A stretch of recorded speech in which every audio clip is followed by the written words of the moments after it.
Hey, comic book fans, welcome back to Comic Book Corner 2.0. And fans, you're with me, Mike Slayer.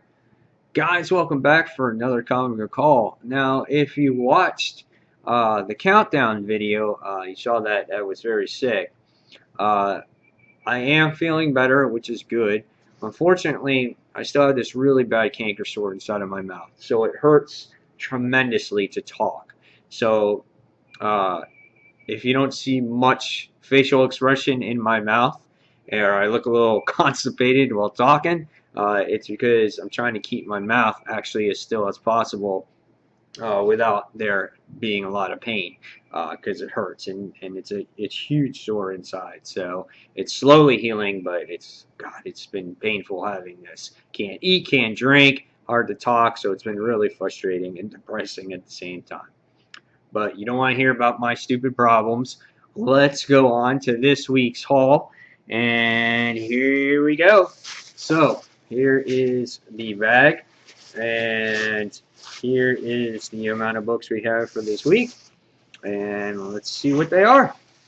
Alright, so first off, we're going to get the first book is from Zenescope Entertainment. This is the second volume to Godstorm. This is also known as Hercules Pain, the next volume here. You know what? I only read the first issue of this from the last series, and I heard so many good things about it. I actually have the trade also of Godstorm. It's written by Patrick Shan, and I still have to read it. And of course, I'm always so busy; it's hard to. But I'm looking forward to reading this second volume. And Patrick Shan is a very good writer that knows how to get people to jump on board on series. He makes it easy to explain, and you don't feel lost. So I have my hands. I have good faith in Patrick Shan here, and I'm looking forward to reading Godstorm. Hercules Pain, issue number 1. All right, next.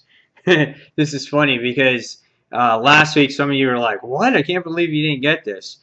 But since I had some people saying that this was good, and one of my good friends is Brant Fowler, Deadpool versus Carnage, issue number 1. I heard it was actually really good. It was well written. There was good moments in this particular issue. So I saw it at the comic shop and I said, hey, why not? Let's give it a try. And I heard it was like classic Carnage and classic Deadpool. That's how the personalities are in this story at this point. So yes, Deadpool versus Carnage, issue number 1. So obviously, when you get a number 1, you're gonna get the follow-up issue to it, and so that's Deadpool versus Carnage, issue number 2. Artwork is a pretty weird looking here on the way Carnage looks. But again, I can't judge it because I haven't read it. I just have not been a huge fan of Deadpool series as of late. The way they end, they feel like they're bad conclusions. But if you're a huge fan of Deadpool here, you're gonna probably like this. And if you're a huge fan of Carnage, you might like this as well. So, and some people like both. So I can see why people are really on board with this series. Again, after reading these 2 issues, I'll be the judge and give my opinion on this particular series at this point as well. So this is Deadpool versus Carnage, issue number 2. Next we have Amazing X-Men Family Feud, issue number 6.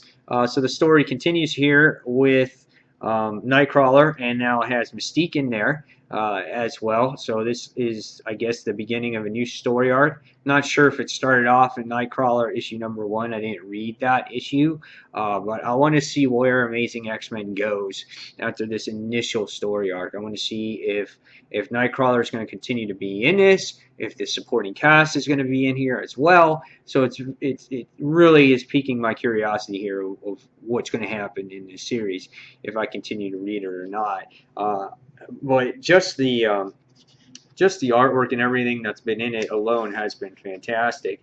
But our penciler is not Ed McGuinness anymore. It's Cameron Stewart. So right off the bat, new story arc, new artist. So unfortunately, that's the way comics go these days. We never have a creative team on for the long haul anymore, unless it's an independent comic book. So next, moving on, we got DC comic, And we get the next installment to Batman Zero Year.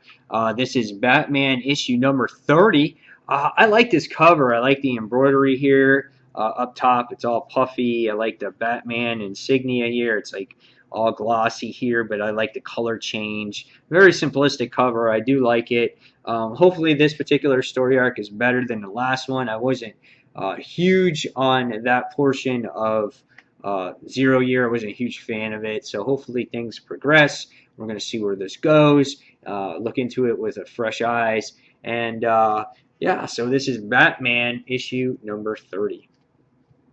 All right, so next, moving on down the line through Batman books, we have Batman Eternal, issue number 2. Now, last week it was the book of the week for me. Issue number 1 was. So now we're going to see where issue 2 goes. Here we have Commissioner Gordon in the handcuffs, and he's, being held captive by Gotham's finest. And you see the Batman in the background here, of course, his outline. Really like the cover here. Love the first issue. Can't wait to see where this series goes. Again, one of the things that I have an issue with in this series is being that it's weekly. It's how long is the quality going to keep up here? It's very demanding on these writers to come up with a series that comes out each and every week. However, I'm going to have faith in this one. Scott Snyder is the mastermind here, and we're going to see where it goes. So this is Batman Eternal, issue number 2. All right. Keeping it in Bat stuff, we got Harley Quinn, issue number 5. I love the last issue of Harley Quinn. It was hysterical. But now it looks like this is going through some weird story arc with this guy on a scooter that was this soldier. He's got all these iron parts, and it looks like that from being exposed, Harley has to work with this guy. So this book always has great humor. I want to see what this story arc has to offer with this old dude in his scooter. Always the dialogue is funny in here. The artwork is always great. And I can't wait to read it. So this is Harley Quinn, issue number 5. All right, next. DC Comic, we have Justice League, issue number 29, Forever Evil tie-in. Can't wait for Forever Evil to actually end. I want to see this final issue. But it's been delayed just like with all the other books. Here you have the Metal Men on here. Not sure what their whole part is on how they're going to stop the crime syndicate. But again, Cyborg and the Metal Men are the focus in this issue. And yeah, we'll see what happens. Jeff Johns, the writer here. And he made you like the Metal Men, even if you really did not hear of them or were a fan of them before. He put together a nice story in the last Justice League issue. So this is Justice League issue number 29. All right, next is one of my more favorite new Marvel books, and that is Ms. Marvel, issue number 3. Last issue, you get to see Ms. Marvel experience her powers for the first time, which I thought was very interesting. She has like no control. The only thing she can do is make this huge hand and make it stretch out like Mr. Fantastic. It's like, So I thought that was pretty funny. Now we're going to see that if she can regain control of these powers, how she uses these powers. Really like the cover here. Not complex at all. It's just the main character. In her looks like her costume. Kate going in the background. And I just love how the colors of Ms. Marvel change there, go from yellow to red because the cape is obviously there. So I like that. I like the cover a lot. So great series too. And this is Ms. Marvel issue number 3. All right, next we have Nova issue number 16. I think this is the end of the Beta Race Bill story. This story arc for me has been very forgettable. I want Paco Mandina back on the actual art. Even though this guy is improved from that very first issue that we saw of this, but this story arc it's just, I don't know, it doesn't fit this type of Nova book. I like when Nova has a good mix of being on the ground and being by himself. I like him that way. I think he's written better that way. I think when you throw in another character teaming up with him, I don't think it's as well written, and it forgets about the whole supporting cast. And the supporting cast in this book, I'm sorry, but really makes this series. So I'm kind of anxious here to see what happens with Beta Ray Bill and how this whole thing will end, so we can get back to the way Nova kind of was in the past. I do like the cover though. He's holding the hammer, which I think is really nice. And yeah, we'll see where it goes. So it is Nova issue number 16. All right.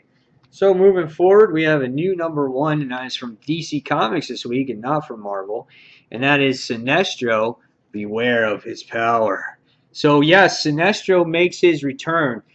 We saw him in Forever Evil book. Was it like issue 5 or something like that? I don't know, where he destroys Power Ring. Yeah, and we're gonna see where this goes. The Lantern books are kind of weak right now. You know, I'm not a fan of Green Lantern Corps. Green Lantern's been weak. Guardians I dropped. Red Lanterns is great. I love that. So, and Larfleeze, I don't like that series at all, and I know it's being canceled, or it's been canceled, or whatever it is. And so now you have Sinestro coming on board. What is he going to offer to the Lantern universe or to the DC universe as a solo series? I don't know yet. And after reading this, I don't know if I still will know.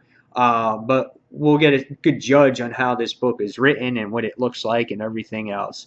It's written by Colin Bunn. Colin Bunn did the Venom series for a while. He took it over, and you know, he did a pretty good job on it. It was up and down. But looking at this series, it'll be interesting to see the, you know, a more in-depth look, I guess, at Sinestro. So we'll see where it goes. And this is Sinestro, Beware of His Power, issue #1.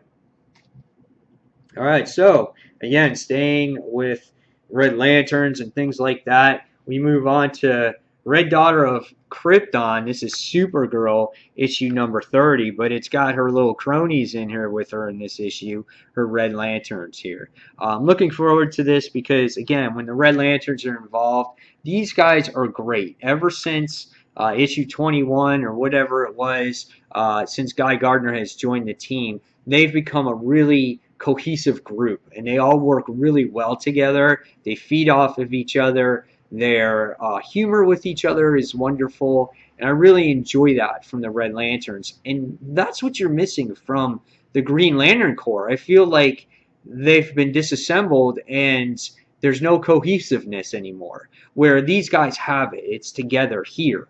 So what I'm looking for in the Green Lantern Corps, at least it's here in Red Lantern.